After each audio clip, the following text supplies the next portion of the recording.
वनुनज़्ज़िलु मिनल क़ुरआनि मा हुवा शिफ़ाउन व रहमतुल लिल मुमिनीन। अस्सलामु अलैकुम रहमतुल्लाहि व बरकातुहू। नहमदुहू व नुसल्ली अला रसूलिल करीम। मौज़ूद नाज़रीन, अल्लाह पाक ने अपने कलाम व अस्माउल हुस्ना व अकाबिर व असलाफ़ के तजर्बात में बड़ी बरकतें रखी हैं और इस सिलसिले से आप हमारा चैनल रूहानी इलाज और मसाइलों का हल देख रहे हैं। आज का हमारा मौजू है माइग्रेन का रूहानी इलाज। नाज़रीन, ये एक शैतानी और ख़बीसी मर्ज़ है और बहुत तकलीफ़ देह मर्ज़ है, अल्लाह की पनाह। इसके पहले वाले एपिसोड में नाज़रीन आपने देखा बवासीर का, पाइल्स का रूहानी इलाज, और आज हम इंशाअल्लाह माइग्रेन का रूहानी इलाज के बारे में बात कर रहे हैं। तो नाज़रीन, इस मर्ज़ में रोज़ाना सुबह शाम आप ये अमल, ये तदबीर करें कि जब दर्द उठे या दर्द ना भी उठे तो माइग्रेन के मरीज़ पर सुबह शाम सूरह नास का ये अमल होगा।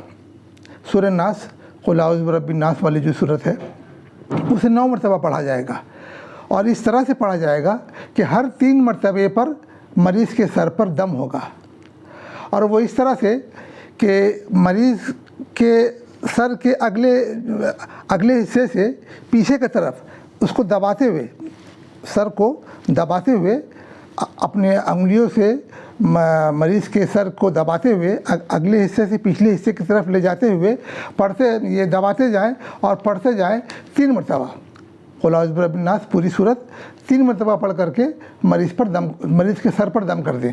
जिस साइड में दर्द है, दाएं तरफ है तो दाएं, बाएं है तो बाएं, या पूरे सर पे अगर दर्द रहता है तो पूरे सर पर।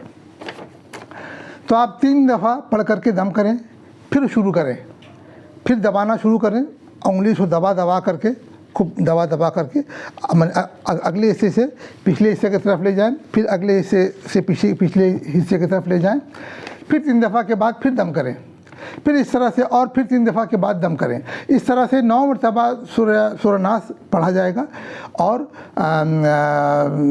3 दफ़ा जो है दम किया जाएगा। तो नाज़रीन, इस तरह से कुछ दिनों तक सुबह शाम ये अमल करें। और इसी सूरह नास का एक दूसरा अमल होगा जो सिर्फ 3 दिन करना है। वो इस तरह से कि सुबह सवेरे सूरज निकलते वक्त मरीज़ को सूरज के तरफ पीठ करके बैठा दे। थोड़ी ऊंची जगह हो, माने खुली जगह हो, ज़मीन पर हो तो ज़्यादा अच्छा है। गांव देहात में ये आसानी है, और अगर फ्लैट में है, शहर में है, तो छत के ऊपर में ये काम कर सकते हैं। थोड़ी ऊंची जगह पर बैठा दें और मरीज़ का पीठ जो है वो सूरज की तरफ हो। तो जब सूरज निकलने का वक्त हो तो मरीज़ की परछाई मरीज़ के सामने आएगी, मरीज़ का साया उसके सामने आएगा, उसकी परछाई सामने आएगी। तो अब ये दम जो है मरीज़ के साए पर, जो उसका सर का जो पोर्शन है, जो हिस्सा है जिसमें दर्द है, उस परछाई के सर के हिस्से पे दम होगा। दम इस तरह से होगा कि एक तेज़ धार छुरी आप लेंगे और मरीज़ के साए में जिस तरह दर्द है, मरीज़ को पहले आप उसके हाथ से इशारा से आप कह दें कि भाई तुम्हारा दर्द किस तरफ है, उस तरफ अपने हाथ रख लो। तो हाथ रखते ही आप साए में, परछाई में आपको दिखेगा कि दर्द इस तरफ है, जिस तरफ आप बैठे हैं, दायां है या बायां है। तो जब पोर्शन आपको समझ में आ जाए, हिस्सा आपको समझ में आ जाए, साइड समझ में आ जाए, तब आप मरीज़ को कहें कि हाथ छोड़ दे। अब वो हाथ छोड़ देगा। अब आप मरीज़ के साए पर, उसका सर का जो साया है, उस साए पर उस तेज़ धार छुरी से आप काटते जाएं, उसको, साए को आप काटते जाएं और सूरह नास को 3 दफ़ा पढ़ करके दम करें, फिर 3 दफ़ा पढ़ करके दम करें, फिर 3 दफ़ा पढ़ कर दम करेंगे। इस तरह से यहाँ भी 9 मरतबा पढ़ा जाएगा, लेकिन यहाँ सिर्फ 3 दिन होगा, सिर्फ 3 दिन होगा। और सुबह शाम दम करने वाला तो वो कुछ दिनों तक चलेगा। और यहाँ सूरज वाला जो अमल है ये सिर्फ 3 दिन, सुबह सवेरे सूरज की रोशनी, सूरज माने उठ रहा होगा और उसके परछाई में, मरीज़ के परछाई में, साये में, उसके सर के पोर्शन में छुरी से काटते रहें और आप ये पढ़ करके दम करते रहें। इंशाअल्लाह नाज़रीन, कैसा ही माइग्रेन का दर्द हो, कितना ही पुराना हो, अल्लाह के फजल से मरीज़ सेहतयाब हो जाएगा इंशाअल्लाह। और यहाँ एक बात और भी नाज़रीन कि जब सर्दी का ज़माना हो या सर्द इलाक़ा हो तो फिर वहाँ सुबह सवेरे सूरज का निकलने का मसला होता है। तो फिर जब सूरज निकले, दिन भर में जब सूरज निकले, फिर मरीज़ को उसी तरह से सूरज को इस पोर्शन में मरीज़ को बैठाएं कि मरीज़ का साया उसके सामने हो। अब साये में उस साये के सर में जिस तरफ दर्द है, छुरी से काट करके आप ये अमल कर लें। मगर सुबह सवेरे का जो अमल है वो बहुत तेज़ असर दिखाता है, बहुत तेज़ असर दिखाता है। इंशाअल्लाह हमारे नाज़रीन आप ये अमल करें, अल्लाह पाक शिफ़ा देंगे। और ये सब मेरे तजर्बा का है, मेरी इजाज़त भी है, आप करें इंशाअल्लाह, अल्लाह पाक ज़रूर शिफ़ा देंगे। बहुत सारे मरीज़ सेहतयाब हो चुके हैं। इसके साथ साथ तीसरा एक अमल होगा, जो एक तावीज़ लिखनी है आपको। गुलाब और ज़ाफ़रान से लिखें या किसी भी रोशनाई से, स्याही से या किसी भी कलम से आप लिख लें। लिख करके उसको बिना खोल में ये नहीं दी जाएगी, कागज़ में ही आप धागा लपेट करके, धागा पतला हो, सूता पतला हो, आप लपेट करके सर में बांधेंगे मजबूती के साथ, टाइट के साथ।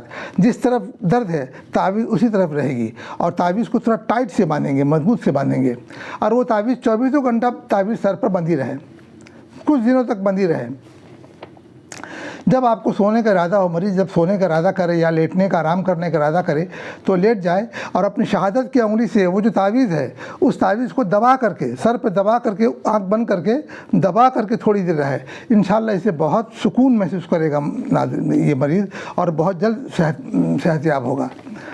तो ये नाज़रीन ये अमल करें। आप इस तावीज़ का आप स्क्रीनशॉट ले लें नाज़रीन। ये है नाज़रीन, आप इस तरीके से आप ये खाना बनाएं। चारों खाने में बा है, बा बा बा बा, ऊपर आप बिस्मिल्लाह की अदद लिख लें।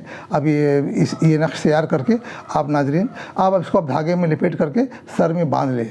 तो माइग्रेन का हमने 3 इलाज दिया। आप जहाँ डॉक्टरी हकीम इलाज कराते हैं वो कराएं, साथ में इन तदबीरों को भी अपनाएं। कोई और भी तदबीर या अमल रूहानी कर रहे हैं तो साथ में इसे भी अपनाएं। इंशाअल्लाह मरीज़ बहुत जल्द सेहतयाब होगा और दायमी परमानेंट इंशाअल्लाह रहमान परमानेंटली वो सेहतमंद होगा मरीज़ इंशाअल्लाह ताला। पहला तो सूरह नास पढ़ करके दम करने का है सुबह शाम। फिर सूरज वाला अमल है जो 3 दिन करना है उसके साये में। और ये तीसरा ये तावीज़ बनेगी। तो नाज़रीन आप इस तरीके से इलाज करें, अपना और अपनों का और उम्मत का, मखलूक का इलाज करें। इंशाअल्लाह रहमान अल्लाह पाक सेहत देंगे, आफ़ियत देंगे। दुआ भी फरमाते हैं नाज़रीन। और इसके साथ साथ नाज़रीन मेरा अगला एपिसोड ये होगा प्रोस्टेट ग्लैंड का रूहानी इलाज।